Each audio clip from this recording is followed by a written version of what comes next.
Graças a Deus, né? Coral da terceira idade cantou muito bem, tá, irmão Paulo? O pessoal aí canta bem. Ainda tem fôlego. Aí me faz lembrar da Bíblia dizer que ainda na velhice darão frutos. Se lembra desse texto? Pois então. Mas aproveitando o contexto do Natal, aproveitando o momento, gostaria de pensar com os irmãos algumas coisas interessantes que eu estava estudando essa semana sobre o Natal com relação aos magos. O pessoal diz rei magos, mas não tem esse negócio de rei magos não, tá? Apaga isso aí, deleta, porque esse negócio não existe rei magos, existe os magos, né? E eu vou pedir aos irmãos que abram suas Bíblias em Mateus, capítulo 2, 1 a 11. Mateus, capítulo 2, 1 a 11.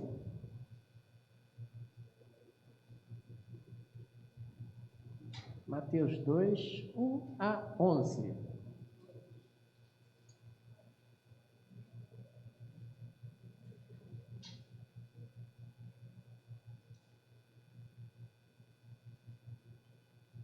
Então diz assim o texto: depois que Jesus nasceu, mais ou menos 2 anos depois, ok? Mais ou menos 2 anos. Depois que Jesus nasceu em Belém da Judéia, nos dias do rei Herodes, magos vindo do Oriente chegaram a Jerusalém e perguntaram: onde está o recém-nascido rei dos judeus? Vimos a sua estrela levantar-se e viemos adorá-lo. Quando o rei Herodes ouviu isso, ficou perturbado e com ele toda a Jerusalém. Tendo reunido todos os chefes dos sacerdotes do povo e os mestres da lei, perguntou-lhes onde deveria nascer o Cristo. Eles responderam: em Belém da Judéia, pois assim escreveu o profeta. Mas você, Belém, da terra de Judá, de forma alguma é a menor entre as principais cidades de Judá, pois você virá o governante que pastoreará o meu povo Israel. Então Herodes chamou os magos secretamente e informou-se com eles a respeito do tempo exato em que a estrela tinha aparecido. Enviou-os a Belém e disse: vão, informe-se com exatidão sobre o menino. Logo que encontrarem, avise-me para que eu também vá adorá-lo. Depois de ouvirem o rei, eles seguiram o seu caminho. E a estrela que tinha visto levantar-se foi adiante deles, até que finalmente parou sobre o lugar onde estava o menino. Quando tornaram a ver a estrela, encheram-se de júbilo. Ao entrarem na casa, viram o menino com Maria e sua mãe, prostraram-se e o adoraram. Então abriram os seus tesouros e lhe deram presentes: ouro, incenso e mirra. Esse texto, como eu falei, narrado aqui por Mateus, né, narra um episódio com relação aos magos, como você leu comigo e acompanhou comigo. E antes da gente pensar no que esse texto tem para nos dizer, vamos pensar primeiro quem eram os magos. Como eu falei, não eram nenhum deles rei. Esse negócio foi inventado, né? A religiosidade aí, por a mundo afora, diz que eram reis, né? Reis magos. Ainda põe 3. Ainda deram nome aos 3. Não quero nem saber quem são esses nomes. Mas a palavra magos, para você ter uma ideia, o que aparece aqui, aliás, com detalhe, isso foi criado lá no 6º século, tá? 6º século, que criou essa ideia de magos, rei magos, deram o nome aí dos caras. Bom, a palavra magos tem um sentido interessante pensar. A palavra magos, elas têm uma ideia do grego, lá foi para o grego, né? Não tem jeito, né? O pessoal já vai, daqui a pouco vai me encarnar aqui, né? Mogói, né? Que quer dizer astrônomo. Não é astrólogo não, tá? Faça bem diferença nisso. Astrônomo. O que o astrônomo faz? Isso aí, ele estuda os céus, né? eram sábios, eram homens estudiosos, eram pessoas realmente dedicadas ao estudo das estrelas. Ok? Fiquem com isso na mente, porque isso vai servir daqui a pouquinho para alguma coisa. A pergunta que eu quero depois comigo que vocês pensem é: como foi que os magos lá do Oriente souberam do nascimento de Cristo? Vocês viram que eles chegaram e perguntaram pelo rei dos judeus, menino, que nasceu. Você já teve essa curiosidade de saber como foi que eles souberam a respeito do nascimento de Cristo? Alguém aí? Quando fala do Oriente, ele está falando mais ou menos da região lá da Babilônia, daqui hoje você pensa e conhece como Iraque. Não eram judeus. Mas como é que eles souberam? Gravem esse detalhe. Alguém cantou o nome de Daniel aí. Eu escutei. Marilene, né?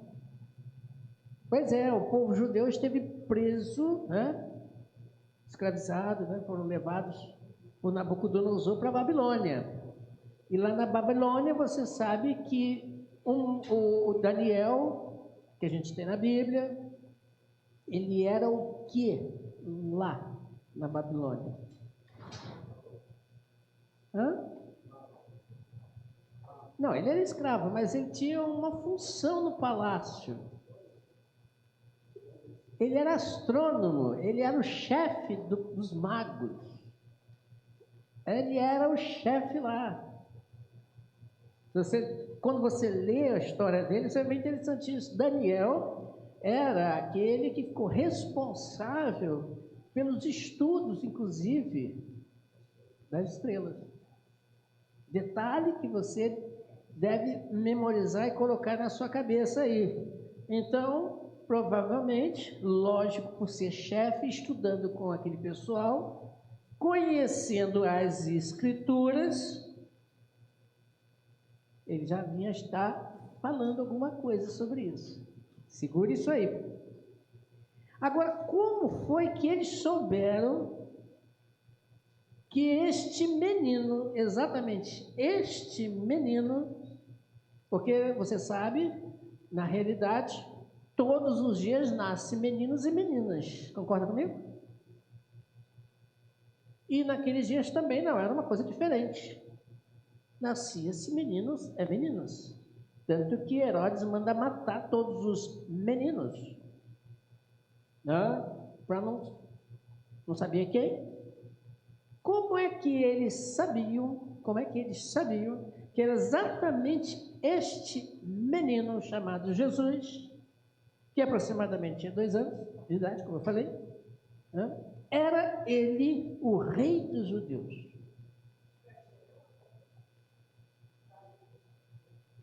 Vamos ler comigo Números 24, 17 a 19? Números 24, 17 e 19.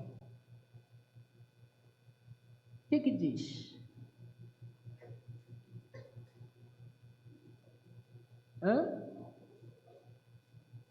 Números. Eu o vejo, mas não agora. Eu o avisto, mas não de perto. Uma estrela surgirá de Jacó. Um cetro se levanta. Quem usava cetro? Rei. Um cetro ou um rei se levantará de Israel. Ele esmagará as frontes de Moabe e o crânio de todos os descendentes de Sete, que são os moabitas. Edom será dominado. Seir, o seu inimigo, também será dominado. Israel, porém, se fortalecerá. De Jacó sairá o governo, a autoridade, o poder. Ele destruirá os sobreviventes das cidades. Quem falou isso? Eu vejo. Quem foi que falou isso? Ou melhor, escreveu isso? Hã? Moisés. Moisés foi o que escreveu o Pentateuco, os 5 primeiros livros da Bíblia: Gênesis, Êxodo, Levítico, Números.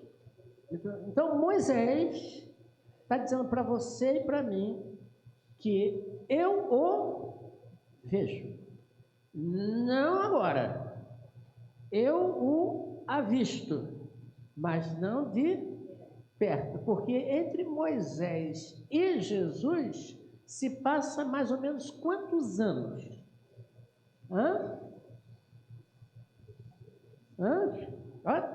Estou forçando a cabeça. Vamos lá. Quantos anos entre Moisés e Jesus? E agora? Quantos anos? Se você falar 600, está perdendo de muito.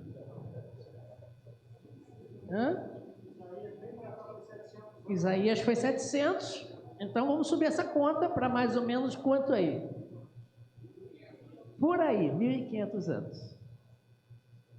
Então veja, há 1.500 anos antes de Jesus nascer, é dito por Moisés que sairá de Judá, de Jacó, o Messias, o rei.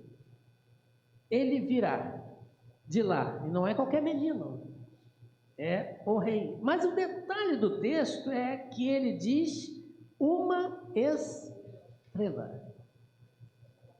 Uma estrela surgirá de Jacó.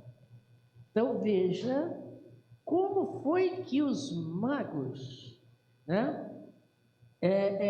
registraram e sabiam que Jesus era o rei dos judeus. E para completar a história, quem disse, agora sim, quem disse essa frase? Quem escreveu foi Moisés. Mas quem disse essa frase? Se você ler o texto anterior, vai descobrir que foi Balaão. Está escrito aí? Olha só, obrigado. Achou. Balaão. E quem era Balaão? Do povo de Israel? Não. Era do povo de Israel, peregrinando no deserto? Não. Era aquele cara que foi contratado para amaldiçoar o povo. É aquele cara que, por causa do dinheiro, ficou ganancioso e tentou, de todas as formas, conseguir fazer isso. Mas não conseguiu, pelo contrário, confirmou a promessa de Deus. Agora, outro detalhe. Acompanha comigo. Hoje estou cheio de detalhes com os magos. Por que os magos foram lá em Jerusalém adorar Jesus? Por que eles foram lá? Porque eles saíram lá da sua casa, lá da sua terra, montaram nos seus camelos, camelos, diga-se de passagem, do ano, com ar-condicionado do deserto, com as suas malinhas. Porque eles saíram, tiveram o trabalho de sair de lá para ir adorar Jesus. Vamos ver isso em Malaquias 4, 1 a 3.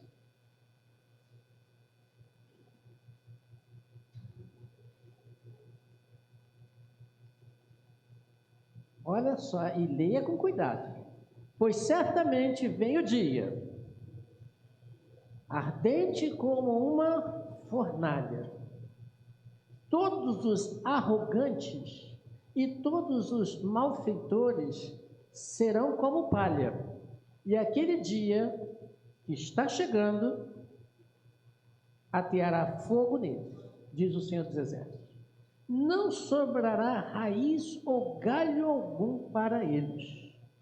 Mas para vocês que temem o meu nome, o sol da justiça se levantará, trazendo cura nas suas asas. E vocês sairão e saltarão como bezerros bem alimentados. Depois esmagarão os ímpios, que serão como pó sobre as solas dos seus pés, no dia em que eu agir, diz o Senhor dos Exércitos. Por que eles foram lá adorar Jesus? O texto disse, porque eles entendiam, ou entenderam, e nós também precisamos entender que Deus, e esse dia chegou, ele falou, está perto, em que Jesus nasceu para pisar, julgar, condenar e salvar os homens. Quando Jesus Cristo morreu na cruz do Calvário, ele disse o quê? Está o quê? Consumado. Consumado o quê? O plano de Deus. O plano redentor de Cristo na cruz do Calvário. Então, quando ele nasceu, naquele momento em que ele nasce e vem a este mundo, o propósito de Deus está chegando ao fim, em que por ele, Jesus Cristo, os ímpios, os arrogantes, os soberbos, os homens sem Cristo, aqueles mesmo que têm o nome de evangélicos, ou seja lá qual for, de adoradores, que não têm realmente Cristo em seus corações, serão destruídos.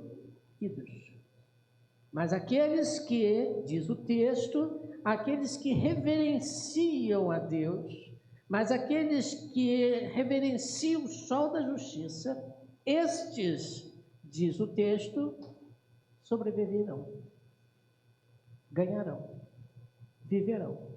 Resposta, então, por que os magos foram lá adorá-los? Você viu no texto de Mateus que eles ajoelharam, fizeram o quê? Eles adoraram a Cristo. Em outras palavras, foram inteligentes. Eles foram entregar suas vidas a Cristo. Ah, mas é um menino de 2 anos. Mas é esse o julgador, é esse o rei. É ele. Eu preciso me entregar. O homem precisa entender. Veja a mensagem de salvação aí, em pleno nascimento de Cristo, com a figura dos magos. O homem precisa se quebrantar, se humilhar, se despir da sua altivez e se curvar diante de Cristo. Porque se ele não fizer isso, ele não alcança a salvação. Não é que a salvação está atrelada a isso, não. É que o camarada, para aceitar Jesus Cristo como Salvador de sua vida, ele precisa se humilhar, se quebrantar, pedir perdão e entregar sua vida a Jesus Cristo. Ok? Muito bem. Vamos caminhando ainda no texto. E como é que eles souberam ou sabiam qual estrela seguir? Vão comigo aqui. Hoje, mais fácil de se entender isso. Naquela época tinha mais dificuldade, mas não tanto. O que é uma estrela?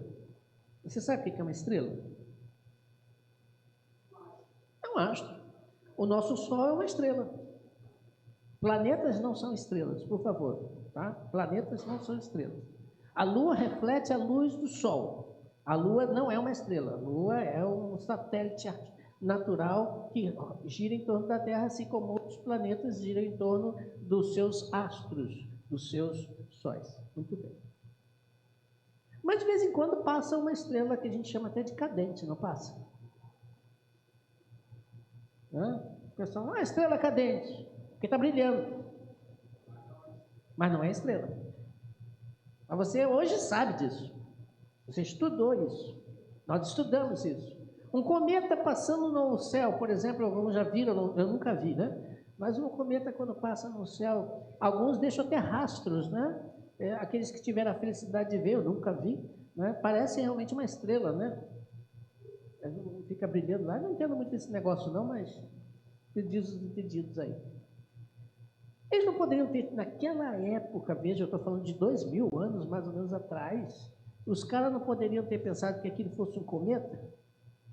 Uma estrela cadente? Mas como é que eles sabiam que exatamente era a estrela de Cristo que eles deveriam seguir? Aqui está um quezinho que você precisa pensar. Primeiro, eles juntaram o seu conhecimento celestial, do céu, dos astros, com o conhecimento da Bíblia, Palavra de Deus. Eles juntaram os dois. Você já leu aquele texto uma vez que diz assim: estás pronto para responder a razão da nossa fé? Você é servo de Deus, você habita um corpo, que é a igreja de Cristo, não física, mas espiritual, não por emoção, mas você tem que entender o porquê daquilo. A salvação, ela é racional. A vida espiritual é racional. Nós podemos não entender tudo, mas precisamos compreender tudo o que é chegado até nós, as Escrituras. Por que eu estou chamando a atenção disso? Porque também nas Escrituras dizem, relata-se muitas coisas para a segunda vinda de Cristo, que está o quê? Próximo. E que tem sinais. Eu costumo dizer que nem uma mulher que está para nascer o filho. As mulheres aqui que já tiveram filho, sabe como é que o negócio funciona, né? Primeiro mês, você tem certeza que não vai nascer. Segundo mês, da mesma forma. Terceiro mês, tranquilo. Quando chega lá perto da 40ª semana, né? O negócio muda. Ou antes um pouco. O negócio muda. A mãe que está para nascer o filho, ela sabe que o negócio está perto. Mas não é agora. Elas sabem. Coisa que nós homens nunca vamos saber. Né, pastor? Ainda bem, né? É a dor terrível, né? Estão longe disso. Então, veja, mas a mulher sabe. Não é agora. Está se contorcendo ali e tal, mas não é agora. Aí, de repente, tem aquele brado. É agora. Aí sai todo mundo maluco, correndo para o hospital. É mais ou menos isso. Você pode não entender tudo. Você pode não compreender tudo, mas a Bíblia diz tudo para você entender os sinais. E os sinais da volta de Cristo são claros, não tem nada obscuro. Você precisa juntar racionalmente o conhecimento, inclusive bíblico, para você entender, para que quando Cristo trocar a sua trombeta dizendo, cheguei, que nem o neném, cheguei, você esteja preparado para aquele momento. Foi o que eles fizeram. Por que eles seguiram aquela estrela especificamente? Porque eles juntaram o conhecimento bíblico de 1500 anos escrito lá atrás, vai vir, vai nascer, a estrela virá, o momento chega. Depois eles pegam lá no Velho Testamento ainda já próximo mais de Cristo, como nós lemos agora, epa, eu tenho que estar preparado porque quando ele chegar eu preciso estar aos pés dele. É a estrela que está vindo. Vai surgir essa estrela. E quando essa estrela surgiu, eles sabiam qual era a estrela. Tinham certeza. Razão da nossa fé. Você crê em Cristo e serve a Cristo por quê e para quê? Você tem que ter um motivo para isso. Outra coisa interessante. Vamos continuar aqui na vida dos magos. Por que eles deram ouro, incenso e mirra? Podia ser só ouro? O que vocês acham? Podia. Podia ser só incenso? Podia. Podia ser só mirra? Podia. Podia não dar nada? Também. Mas eles deram. Por que eles deram? Vocês já pensaram nisso? A gente fala que Natal é dia de dar presente, né? O pessoal gosta de dar presente, receber presente. Eu adoro receber presente também, né? Se alguém quiser me dar um presente, chocolate cai muito bem para mim, né? À vontade. Mas veja bem, por que eles deram? não é porque eles deram que a gente vai sair dando presente para todo mundo. Isso também não tem sentido na Bíblia. Não tem, pelo amor de Deus. Eles deram esses presentes, irmãos, os irmãos vão entender uma coisa interessante. Logo depois, o que fez Herodes com relação ao nascimento de Cristo? Mandou matar geral dos garotos que nasceram aproximadamente esses anos. E aí, avisado por divina revelação, o que faz Maria e José com Jesus? Fogem para o Egito. E vivem lá no Egito aproximadamente mais 2 anos.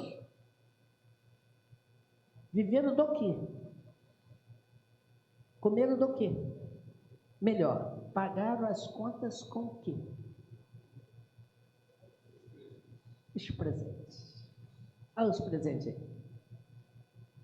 Ou seja, os presentes não foram uma coisa que deram por querer dar. Ah, que bonitinho, né? Quando a gente vai visitar o neném, né? Lá em casa está quase chegando aí a Estherzinha, né? Aí tem gente que vai lá, dá uma camisinha, dá um sapatinho, dá um enfeitezinho e tal. Mas você dá isso pensando no quê? Para que o neném diga, ah, muito obrigado, gostei da cor, linda cor, adorei. Não tinha outra, não. Não, você não faz pensando nisso. Você faz e dar o presente pensando no quê?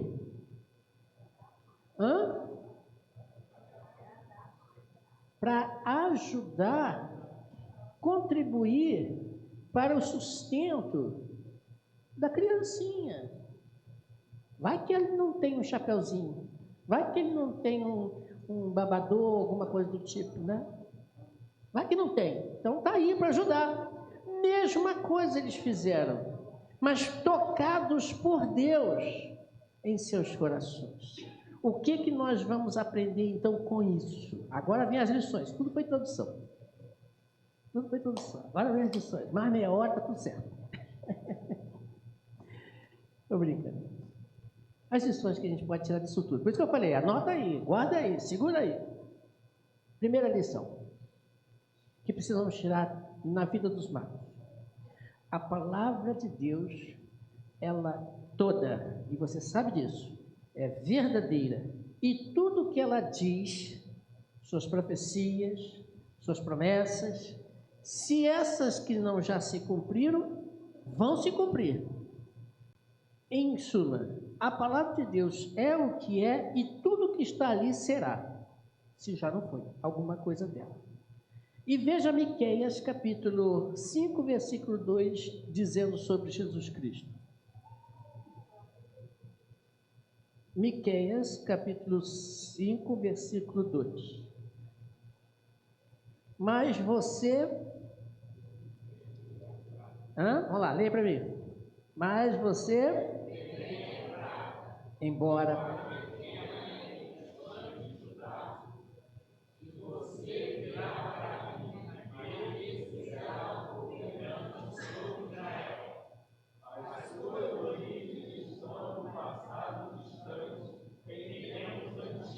Muito bem. Mas você, diz o texto, Belém e Efrata. O que quer dizer Belém e o que quer dizer Efrata? Belém, casa de pão. Casa de pão. Ok? Belém, casa de pão. E Efrata? Terra frutífera. Terra frutífera. Se você tem caneta, anota aí. Belém, casa do pão, e Efrata, terra frutífera. Agora leia comigo João 6:35. João 6:35. Então Jesus declarou: eu sou o quê? Eu sou o pão da vida. Aquele que vem a mim nunca terá fome, aquele que crê em mim nunca terá sede. Terra frutífera.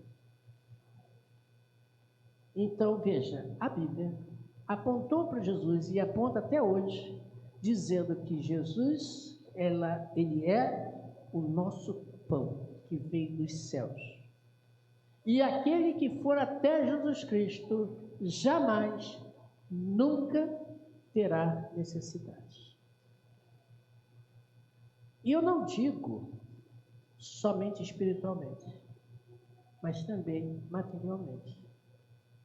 Cada um com a sua conta com Deus, lógico. Eu não estou aqui querendo dizer que todo que vai a Jesus Cristo vai viver rico para toda a vida. Não, não é isso que eu estou falando. Não estou falando disso. Não estou falando dessa teoria do evangelho da prosperidade que se prega aí. Não é isso. Mesmo às vezes a pessoa ganhando um salário mínimo consegue viver muito bem. Porque Deus sustenta e mantém, se cura a pessoa. Não é dinheiro não, é Deus. Porque quem vai até Jesus Cristo, de maneira nenhuma Jesus Cristo o abandona. Ele não lança fora. O salmista diz que aquele que está em Cristo, como tendo Jesus Cristo como Senhor, seu pastor, né? O que diz lá o texto? Nada lhe faltará. Nada faltará. Não é tudo sobrará, não. É nada vai me faltar. E outro texto também diz que aquele que é de Cristo nunca mendigará o quê? O pão. Nunca. Nunca. Uma vez na igreja eu estava pregando e falei que tem gente que quer comer carré, né? Bife à milanesa, né? Acho que é assim que se fala. Tá? Bife de primeira, né? Esse negócio todo, né? Um caviar. Você já comeu caviar? Né? Tem gente que acha que servo de Deus é para comer comida boa. Tendo, pois, o que comer e o que vestir, estáis, pois, o quê? Satisfeito. E às vezes o que é bom para comer é só um arroz e um feijão, e olhe lá. Mas Jesus não deixa faltar nem isso, o arroz e o feijão. Não deixa, porque Ele sabe das nossas necessidades. Sabe. Se você está passando por apertos, pode ser que Ele queira alguma coisa de você, mas entenda, Ele nunca vai te desamparar. Na hora certa virá, porque Ele é de Belém Efrata, o pão frutífero de Deus, que vai sempre nos suprir de todas as necessidades. Por isso, os magos foram lá. Por isso, eles encontraram Jesus Cristo. Por isso, eles, prostrados, adoraram. Segunda lição que nós tiramos desse texto. Leia comigo João 16, 20 a 22.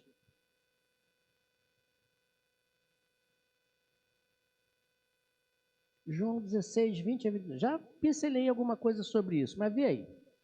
Lê comigo. Em verdade lhes digo que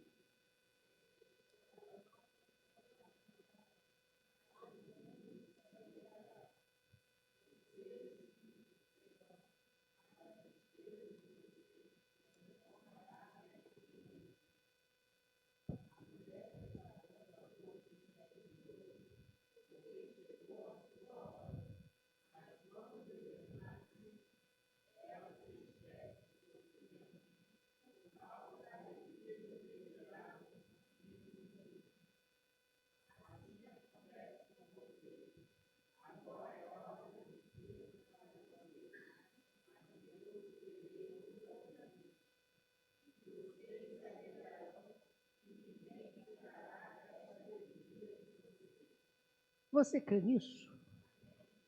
Olha que texto lindo. Olha que texto fabuloso. Você já leu com certeza esse texto muitas vezes.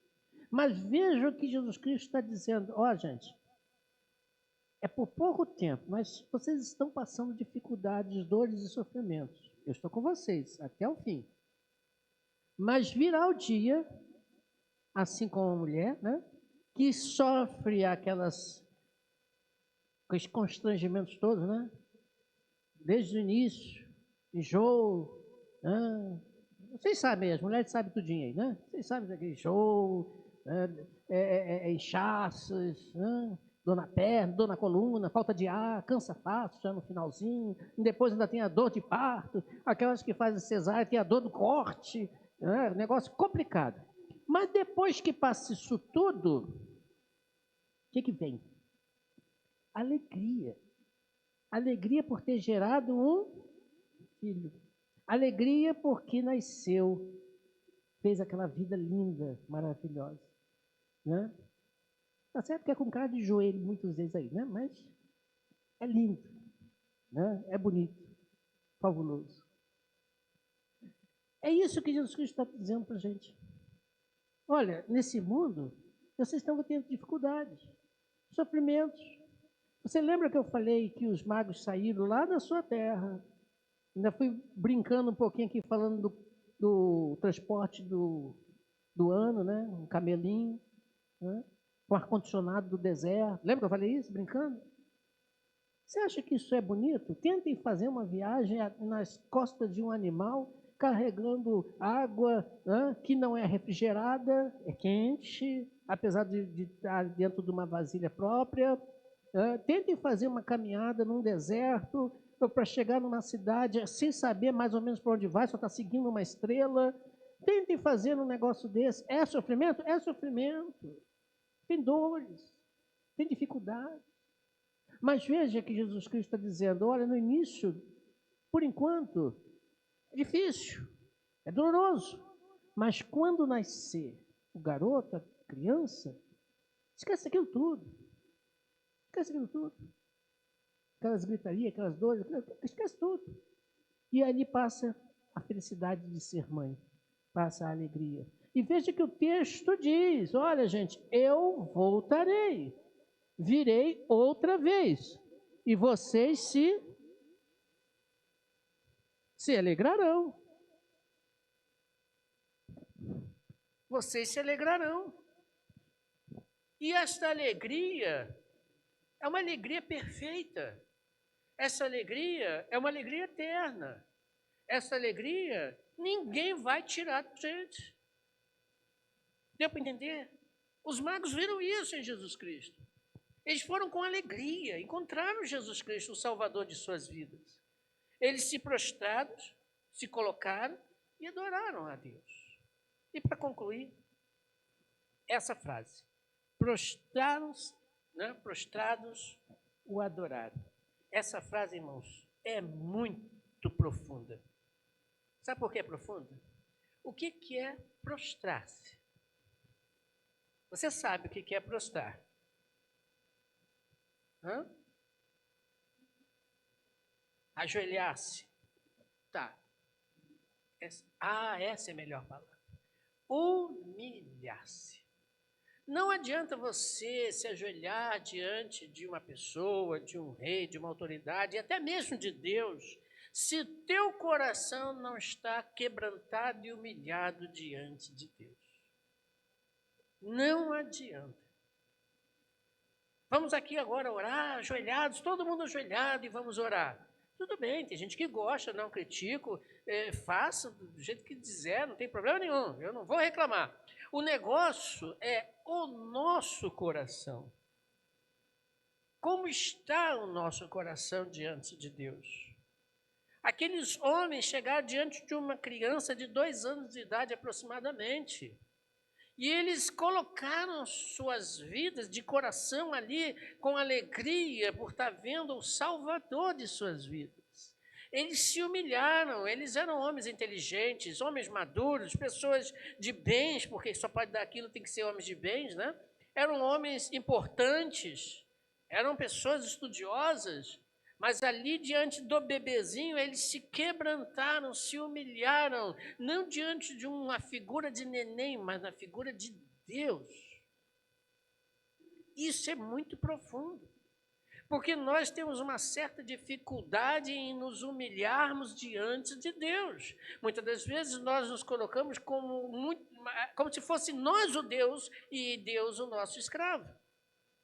Às vezes nós nos colocamos como se nós fôssemos os detentores da verdade e colocamos Deus como se fosse o nosso empregado para que Ele faça o que eu quero, como eu quero, onde eu quero. Não. Temos que entender isso. Nós todos aqui como igreja estamos aqui diante do Senhor adorando a Deus. Nós todos estamos aqui prostrados de coração, não de joelhos fisicamente, mas de coração diante do Senhor. Porque se não tivermos,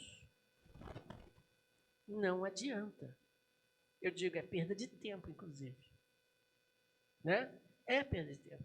O salmista diz que quando ele entra na presença do Senhor, ele guarda os pés. Já leu esse texto? Né? Já leu esse salmo?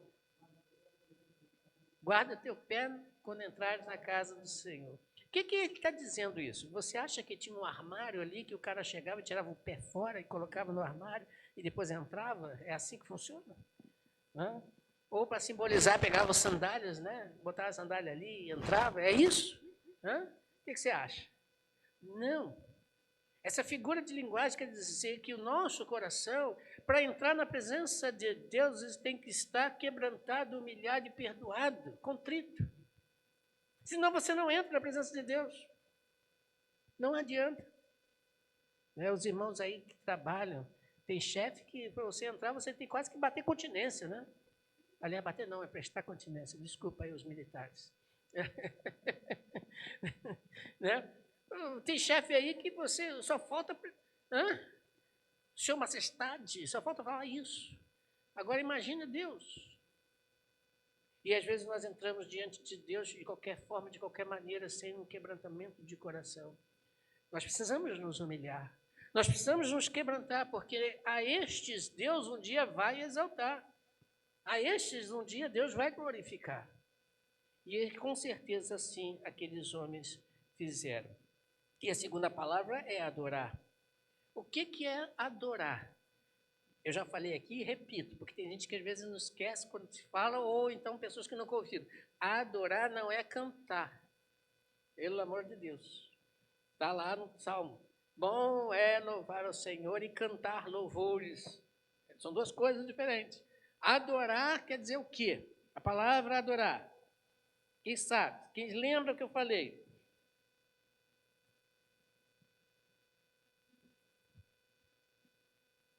Todos juntos não dá, porque assim não consigo escutar nada, né? A palavra adorar, na sua essência, ela tem uma ideia de você, além de se ajoelhar, né, de se humilhar diante de Deus, você também vai com o rosto em terra. Mas passa disso. Ela vai mais à frente. Ela também, essa palavra, traz a ideia de uma ação posterior a isso. Aí eu volto contigo, né? Lá no versículo de Mateus que nós lemos, o último versículo, versículo 11. Olha só, acompanhe comigo. Ao entrarem na casa, viram o menino com Maria, sua mãe, prostraram-se e o adoraram. Muito bem. Você entendeu a cena? Você entendeu a cena? Obrigado, assim ficou melhor. Você entendeu a cena? Vou dizer de novo. Ao entrarem, põe a mente criativa para funcionar. Ao entrarem na casa, viram o menino com Maria e sua mãe, prostraram-se e o adoraram. Ponto. Você entendeu a cena? Entendeu ou não entendeu? Conseguiu visualizar? Põe a mente criativa para funcionar. Aí depois vem. Então abriram seus tesouros e lhe deram presentes, ouro, incenso e mirra. Você consegue entender isso aqui? Você está visualizando? Né? Eles pegando seus presentes, entregando. Ok? Você consegue entender? No nosso português, quando você entende uma frase que não precisa da outra, nós chamamos de orações o quê? Quem sabe? Quem sabe? Quem sabe? Orações o quê? Orações coordenadas. Orações coordenadas. Nossos estudantes aí deveriam ter respondido em primeiro lugar. Estão fazendo concurso? Muito bem. Você entende? Aí entra uma palavrinha aqui, então. Essa palavrinha, então, na gramática da nossa língua portuguesa e também na grega, o grego aí é dito assim, kai, é o K-A-I, kai. Na gramática portuguesa e na gramática grega, esse então é uma adição. Oração coordenada aditiva. Estou dando aula de português, é mole? Olha que eu amo português pra caramba. Então, oração coordenada aditiva. está adicionando, ajudando a você ver o quadro como um todo. Você está ali enxergando uma consequência do que estava antes. Ou seja, a adoração gerou na vida destes homens uma entrega. Mais ainda, não é mais cuí, não, é mas ainda, podemos trocar essa palavrinha então, né, por essa expressão, prostrar e adorar, mas ainda, ou seja, ainda fizeram mais alguma coisa, foram mais à frente, né, teve uma coisa mais, logo então, né, melhor, gostei, obrigado, tem gente que entende português mais do que eu, essa expressão transmite para você e para mim uma ideia que tem uma consequência a mais daquilo que você fez. Ou seja, quando você adora a Deus, tem que ter algo a mais nesse negócio. Tem uma consequência. Tem que gerar em nós uma consequência. Neles gerou a entrega daqueles presentes. Lembra que eu falei agora há pouco? Para o sustento. Deus usou aquelas pessoas para sustentar Jesus Cristo, Maria e José lá no Egito. A pergunta é: o que Deus tem feito para que você entenda ou precisa fazer para que a sua obra seja realizada? Você participa. Adoração, repito, não é só cantar, é vir à igreja, levantar o braço, glória a Deus, aleluia. Não, isso também faz parte do pacote. Mas tem mais, exige também uma entrega. E essa entrega pode ser de muitas maneiras, de muitas formas. O que você tem entregue a Deus na sua vida, com a sua vida? Você entregou a Deus a sua vida um dia? Amém por isso. Agora, o que mais? O que você pode fazer mais? O que você pode fazer por Deus? Para que a obra seja sustentada. Para que o reino de Deus alcance seu objetivo. É certo que se os magos não entregassem os seus presentes, ouro, incenso e mirra, Deus certamente levantaria outros para sustentar a obra, como ele levantou outras mulheres, inclusive no ministério de Jesus Cristo, sustentando Jesus Cristo e seus apóstolos aqui enquanto estavam. Isso é certo, Deus levanta. Mas aqueles que permitem, Deus abençoa. Aqueles que participam, Deus abençoa. E são realmente frutíferos. Mas aqueles que se fecham para Deus, não é para o homem, não é para Deus, eles só tendem a perder. Perdem o privilégio de participar. Perdem o privilégio de serem usados por Deus. Aqueles homens, olha, não temos os nomes dele, a Bíblia não relata, repito, os nomes que foram criados aí, isso veio lá do 6º século. Nem sabe se é verdade mesmo, essa é tradição. Esses homens, os nomes não estão escritos ali, mas com certeza Deus sabe quem são esses homens, né? Seus nomes estão gravados na memória de Deus. E esses homens tiveram o privilégio, tanto que está registrado até hoje na sua palavra o feito deles. Qual foi o grande feito deles? O grande feito deles foi estudar a Bíblia, ver os sinais, ir usando a sua capacidade e conhecimento para identificar os momentos, ir até Jesus Cristo e colocar suas vidas aos pés de Jesus Cristo, entregando as suas vidas a Jesus Cristo e entregando sua participação através dos seus bens à vida de Jesus Cristo. A pergunta é, no Natal, já aproveitando o nascimento de Cristo, o que nós temos feito para que realmente o sacrifício de Cristo de vir a este mundo possa ser realmente válido em nossas vidas? O que você tem feito? Coloque-se à disposição do Senhor. Mais ainda, diga para Deus, Senhor, o que o Senhor quer que eu faça? O que o Senhor quer de mim? Né? Entenda, porque os dias estão se abreviando. Cada dia é menos um. Então, quanto tempo nós temos, não sabemos. Mas é certo que as dores de parto estão por aí. Os sinais estão por aí. Entenda e não seja como aquelas mulheres imprudentes, as virgens imprudentes, né? Tinham as lâmpadas, estavam acesas, estavam ali na porta para o casamento, mas não tinham o azeite, que é o principal para a festa. Então você pode ter três coisas, vamos dar o exemplo delas, né? Três coisas fundamentais. Cara de crente, trabalha lá, ativamente, está lá bonitinho, presente, em todas as atividades, mas falta um. O que é isso que falta na tua vida? Para que você seja realmente pleno e sábio, para que quando ele voltar, você com ele entre. Falta-lhe o quê? Coloque isso na mente. O que eu preciso, Senhor? O que o Senhor quer de mim? O que eu tenho que fazer? Me coloco à sua disposição. Digo, repito, não é para homens. Você não trabalha para homens. Nós não trabalhamos para homens. Nós trabalhamos para Deus, com as nossas imperfeições, com as nossas limitações, com as nossas dificuldades, com os nossos quês, né, com os nossos pecados, que muitas vezes nos atrapalham em muitos momentos, mas veja, nós não trabalhamos para homens, nós trabalhamos para Deus. Então falta lhe perguntar isso. O que falta nesse quartozinho aí, nesse finalzinho aí? Né? Pode ter cara de crente, está aí nas atividades, ativo, né? A chama está lá se queimando, está lá presente em todos os lugares, mas falta alguma coisa. O que falta na sua vida? Eu sei o que falta na minha, então você deve saber também da sua. Então pegue e faça. Senhor, eu preciso, me ajude, né? Assim como foi com os magos, me ajude a servir-te melhor. Né? Que Deus possa nos abençoar e se coloque à disposição do Senhor.